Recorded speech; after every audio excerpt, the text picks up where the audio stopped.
Hello student, कैसे हैं आप सब। उम्मीद करता हूं आप सब अच्छे होंगे, मस्त होंगे, बेहतर होंगे, आपकी पढ़ाई बेहतर चल रही होगी। क्लास 12 केमिस्ट्री एनसीईआरटी में आज का टॉपिक है कोलाइड का वर्गीकरण, जिसमें हम पढ़ेंगे धनात्मक साल, ऋणात्मक साल किसे कहते हैं, बहुआण्विक कोलाइड क्या है, बृहद आणविक कोलाइड क्या है, संगुणित कोलाइड क्या है। इतने टॉपिक के बारे में हम चर्चा करेंगे। इसके पहले हमने द्रव स्नेही कोलाइड और द्रव विरोधी कोलाइड बताया था आपको कि वही परिचित प्रवस्था और प्रक्षेपण माध्यम के बीच यदि ज़्यादा आकर्षण है तो द्रव स्नेही कोलाइड बनाता है, थोड़ा सा कम आकर्षण है जिसे विशेष विधियों द्वारा बनाते हैं तो द्रव विरोधी कोलाइड कहलाता है। अच्छा, इसके बारे में मैंने ऑलरेडी पढ़ाया है, तो प्लेलिस्ट में आपको वीडियो मिल जाएंगे, है ना, तो आप लोग प्लीज उसे देख लेना। तो चलिए शुरू करते हैं बच्चों। सबसे पहले तो बात कर लेंगे कोलाइडी कणों पर उपस्थित आवेश के आधार पर वर्गीकरण, ठीक है। इसके बाद हम कणों के आकार के आधार पर वर्गीकरण पढ़ेंगे। तो जो हमारा भाई आवेश, जैसे हमारे पास कोलाइडी कण है, यहां पर मैं लिखता हूं, थोड़ा सा समझिएगा। कोलाइडी कणों पर उपस्थित आवेश के आधार पर वर्गीकरण, तो इसको दो भागों में बांटा गया है। एक तो प्यारे बच्चों आपका हो जाता है धनात्मक साल, आप लोग इसका डिटेल लिखेंगे, मैं बोलूंगा तो, है ना, धनात्मक साल, ये धनात्मक साल हो गया। और दूसरा है आपका बच्चा ऋणात्मक साल। इसको दो भागों में बांटा गया है, किसमें, धनात्मक साल में, ऋणात्मक साल में। यानी कोलाइडी विलयन ही है एक प्रकार से। लेकिन कब प्यारे बच्चों धनात्मक साल कहलाएंगे? ऐसे कोलाइडी साल जिनके कणों पर धनावेश होता है, ऐसे कोलाइडी साल जिनके कणों पर धनावेश होता है। एग्जाम्पल के तौर पर मान के चलता हूँ FeOH का होल थ्राइस, मतलब आयरन हाइड्रोक्साइड, AlOH का होल थ्राइस, ठीक है, मिथिलीन ब्लू आदि, ये सब क्या है, धनात्मक साल कहलाते हैं। यानी ऐसे कोलाइड साल जिनके कणों पर धनावेश होता है। ऑलरेडी इनका जब विघटन होगा तो धनावेश उत्पन्न होंगे। भाई कोलाइडी विलयन पर आवेश के आधार पर, आवेश या तो धन हो सकता है या तो ऋण हो सकता है।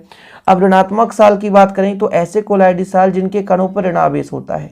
इसका एग्जाम्पल आप लोग लिख सकते हो गोल्ड साल, क्या, गोल्ड साल, सिल्वर का साल, सिल्वर साल, ठीक है, ये आपका ऋणात्मक साल है ना। कैडमियम सल्फाइड CdS एवं आर्सेनिक सल्फाइड AS2S3, इनके जो साल हैं वो ऋणात्मक साल कहलाते हैं।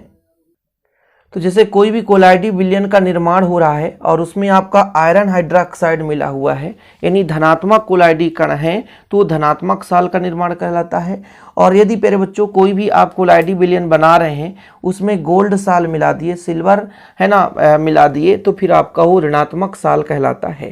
यानी कोलाइडी विलयन बनाते समय हम कोलाइडी कण पर उपस्थित आवेश के आधार पर इनको हम बांट कर रखे हैं। दो प्रकार का है, एक धनात्मक साल, एक ऋणात्मक साल। ये क्लियर हो गया होगा। धनात्मक साल सिंपल है कि कोलाइडी कण पर धनावेश हो, धनात्मक साल। कोलाइडी कण पर यदि ऋणावेश है तो ऋणात्मक साल कहलाता है। इनको आप लोग लिख लेना, परिभाषा भी लिख लेना जैसा मैंने बताया। अब बात करते हैं कोलाइडी कणों के आणविक आकार के आधार पर। मतलब कोलाइडी कण है प्यारे बच्चों, जैसे कोलाइडी विलयन बना रहे होते हैं आप, कोलाइड जिसे बोलते हैं, और इस कोलाइड को बनाते समय हम क्या करते हैं, कोलाइड कणों को मिलाते हैं, यानी कोलाइड कण होते हैं। अब उनके कणों का आकार किस प्रकार से, उनके आधार पर इनको तीन भागों में बांटा गया है। पहला आपका बहुआण्विक कोलाइड, दूसरा है बृहद आणविक कोलाइड और तीसरा है संगुणित कोलाइड। इसमें कभी कभी तुलनात्मक रूप से क्वेश्चन पूछ दिया जाता है कि तुलना ज्ञात कीजिए बहुआण्विक कोलाइड का, बृहद आणविक कोलाइड का और संगुणित कोलाइड का, इसका तुलना पूछ दिया जाता है, तो आप लोगों को फिर लिखना रहेगा। इसलिए मैं दोनों चीज यहाँ पर कवर करा देता हूँ, बहुआण्विक कोलाइड, बृहद आणविक कोलाइड और फिर बच्चों संगुणित कोलाइड, ठीक है। तो सबसे पहले आप यहाँ पर देखोगे बहुआण्विक कोलाइड। देखो, इन विलयनों में कोलाइड कण कई परमाणुओं एवं अणुओं के झुंड या समूह के रूप में रहते हैं जिनका व्यास 1 नैनोमीटर से कम होता है। इन समूह में अणु या परमाणु परस्पर वांडर वाल्स बल द्वारा बंधे रहते हैं। कहने का मतलब एक हमें कोलाइड बनाना है, कोलाइडी विलयन बनाना है ना। विलयन में जो कोलाइड के कण हैं उनका जो आकार है, आकार में लगभग व्यास जो है 1 नैनोमीटर से कम होगा। वैसे भी आपको पता है कि किसी भी विलयन को बनाते समय जब हम कोलाइड मिलाएंगे जाएंगे तो कोलाइड के बहुत सारे कण होंगे। जब कोलाइड के बहुत सारे कण होंगे जिसे हम समूह बोल देंगे या झुंड बोल देंगे, यानी कोलाइड के कई सारे परमाणु या अणु एक साथ मिलकर बनेंगे तो झुंड या समूह के रूप में रहेंगे। और भाई साहब इन कोलाइड कणों का जो आकार है, एक कोलाइड कण की बात करूं तो 1 नैनोमीटर से भी कम होता है। ठीक है, और इनके जो कण हैं आपस में किस बल से बंधे रहेंगे, ये वान डेर वाल्स बल से बंधे रहते हैं। तो इस प्रकार से जो कोलाइड बनता है उसे बोलते हैं बहुआण्विक कोलाइड। ठीक है, कोई दिक्कत तो नहीं है। यहां पर एग्जाम्पल आप लोग लिख सकते हैं, जो गोल्ड साल है जिस पर आपका ऋणात्मक साल होता है यानी ऋणात्मक आवेश होता है, ये एक प्रकार से बहुआण्विक कोलाइड है।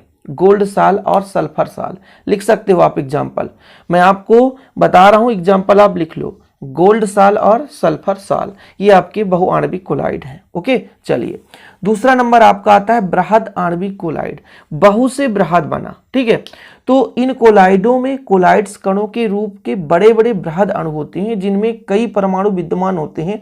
बड़ा आकार होने के कारण ये अणु कोलाइड कण के परिमाण के हो जाते हैं और विलायकों में वितरित हो जाते हैं। अधिकांश द्रव स्नेही कोलाइड इसी श्रेणी में आते हैं। बहुआण्विक कोलाइड और बृहद आणविक कोलाइड में डिफरेंस इतना है कि बहुआण्विक कोलाइड में जो परमाणु अणु हैं जो झुंड या समूह के रूप में रहते हैं, उनका जो आकार होता है बहुत ही कम, 1 नैनोमीटर से कम होता है। लेकिन जो बृहद आणविक कोलाइड होते हैं इनमें कोलाइड कण का आकार थोड़ा सा बड़े होते हैं। ठीक है, बड़े आकार के होते हैं और इन कणों का आणविक द्रव्यमान भी काफी अधिक होता है। इस कारण से इसे बोलते हैं बृहद। बृहद का मतलब ही समझ पा रहे हो, बृहद लिखा है तो बृहद ही है, तो हम बृहद पढ़ते हैं, लेकिन बृहद मतलब बड़ा। यानी जो बहुआण्विक कोलाइड है इसके अपेक्षा ये बृहद आणविक कोलाइड में कोलाइडी कणों का आकार थोड़ा सा बड़ा होता है और बड़ा होने के कारण इनका आणविक द्रव्यमान भी अधिक होता है। एग्जाम्पल के तौर पर स्टार्च है, सेलुलोज है, प्रोटीन है। स्टार्च, सेलुलोज, प्रोटीन होता है, ये आपके बृहद आणविक कोलाइड कहलाते हैं। ठीक है, तीसरा जो आपका है संगुणित कोलाइड। क्या बच्चों? संगुणित कोलाइड।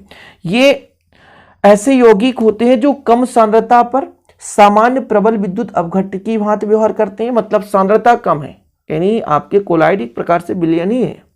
तो यदि सांद्रता कम है तो फिर प्यारे बच्चों ये विद्युत अपघट्ट की भांति व्यवहार करते हैं। किंतु यदि उच्चतर सांद्रता है, मतलब सांद्रता उच्च हो गया, तो इनके कणों के आपस में जुड़ने के कारण कोलाइड अवस्था के गुण प्रदर्शित करते हैं।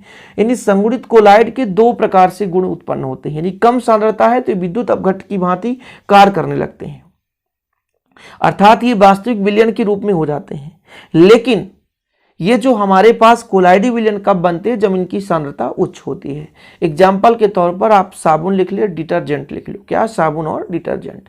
ठीक है, तो बहुआण्विक, बृहद आणविक और बिल्कुल सिंपल है, बहुत ही कम है। ठीक है, थोड़ा सा आप समझो कि भाई साहब जो बहुआण्विक कोलाइड है इनमें कणों का आकार अत्यंत सूक्ष्म होता है। अपने भाषा में इसे याद करने की कोशिश करो, रट्टा नहीं मारना कि बहुआण्विक कोलाइड में कोलाइड कणों का आकार अत्यंत सूक्ष्म होता है। ये छोटे छोटे झुंड है ना और समूह के रूप में उपस्थित होते हैं। इनके कणों का जो व्यास होता है 1 नैनोमीटर से भी कम होता है और वान डेर वाल्स बल से बंधे होते हैं। एग्जाम्पल के तौर पर आप गोल्ड साल, सल्फर साल लिख सकते हो। जब बृहद आणविक कोलाइड की बात करोगे तो ऐसे कोलाइड में कोलाइड जो कण है इनके जो आकार स्वयं में बहुत बड़े होते हैं, यानी बड़े बड़े आकार होते हैं और इन कारण से इनका जो आणविक द्रव्यमान भी काफी अधिक होता है। क्या होता है? काफी अधिक होता है। और इसमें आप एग्जाम्पल लिख सकते हो स्टार्च, सेलुलोज, प्रोटीन। ज्यादा लंबा चौड़ा लिखने की जरूरत नहीं है। यदि इनकी प्रकृति की बात करूं तो मुख्य रूप से द्रव स्नेही प्रकृति के होते हैं। जो आपका बहुआण्विक कोलाइड है ये द्रव विरोधी प्रकृति का होता है, लेकिन जो बृहद आणविक कोलाइड है ये द्रव स्नेही प्रकृति का होता है। ठीक है, और जो हमारा संगुणित है ये दोनों प्रकार का होता है।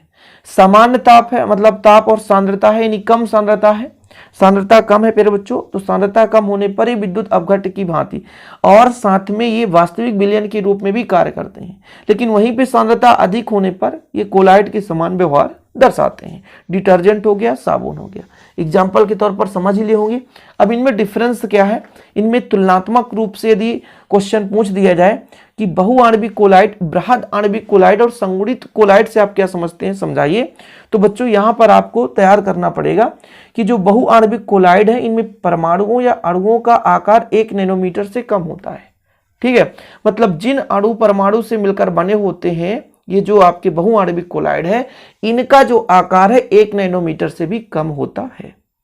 बृहद की बात करूं तो ये स्वयं ही बड़े आकार में होते हैं, यानी आकार इनका बड़ा होता है और आणविक द्रव्यमान भी अधिक होता है। आकार बड़ा तो द्रव्यमान भी अधिक होता है, सिंपल है।